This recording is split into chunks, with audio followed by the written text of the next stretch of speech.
Hi. Today I wanted to share with you this like finance a little. It's going to be relevant in the future for most of people, especially people that watch this channel who's going to do well. Eventually you're going to have a house and then you're going to have a mortgage. And you may want to actually pay it off as soon as possible so that you don't feel that there is no debt.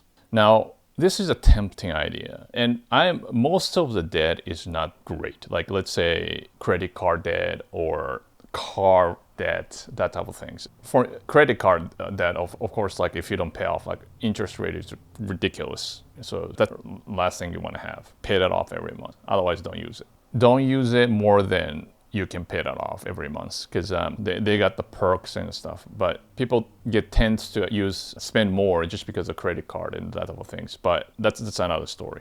And then a car, depreciated asset generally, and then you don't quite need to have nice car, right, to show off to the people that nobody really need. Spending that much money to get so much debt, and it's not really a financially smart, wise idea. If you're gonna taking on the debt and then drive a nice car for long term, put whatever the money that you can save it up, not paying for the car payment, you can put that in the index fund or investment and then make it grow and grow. Far smarter. If you can save 10, 20K for that year, and then if you look at in the long term, like 10 years, 20 years, like a compound interest, it's like hundreds of thousands of dollars that you actually can use later in the future while you're going to the same place, A to B, with the more affordable car. Going back, there is a bad debt. So now the mortgage. So mortgage is generally speaking where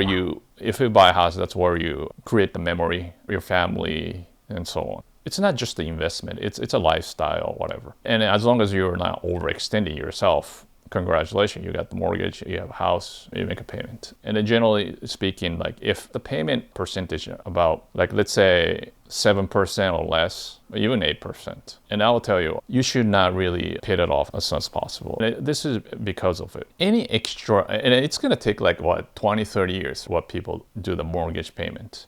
The amount that you paid it off, let's say if you're gonna just keep paying it off as soon as possible. But the amount of money that you didn't pay it off sooner with, you invest that amount to the stock market or invest in or whatever. Okay, historically 10% for, let's say, like S&P 500. But then I think 10% is very conservative. If you really learn a little bit, and this gets a little technical, so I'm not gonna say it, but go deep into it. But the 10% of the index fund with a low cost mutual fund or other things, no active fund, those are rip-off mostly. You will compound that interest. And then generally speaking, it's a lot more, I wouldn't say a lot more, but generally on average, more than 10%, possibly 14 or 15 or even 16 or somewhere around that percentage if you pick well. If you can do that kind of amount of the money that you save not paying for the mortgage will accumulate a lot faster with the compound. So what I mean by that you are actually using a leverage. It's just like and the leverage have to be very conservative. Okay, I'm not talking about the people who do gambles with the stock market and stuff, like those day traders or these people. But if you can do this value investing, so-called long term, like your span is 5 years, 10 years, 15 years, never touch. Just keep investing. The amount of money that you have extra, instead of paying off early, if you put that money into the mutual fund or whatever, the index fund or whatever you decide, that amount become your leverage. This is the cash that you can actually deploy to the best return as possible.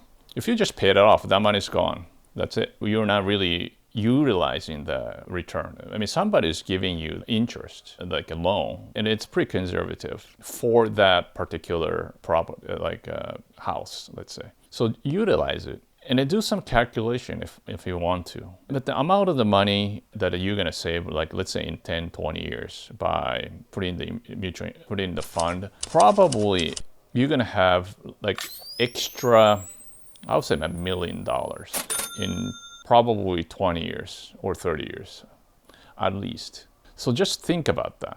paying it off early.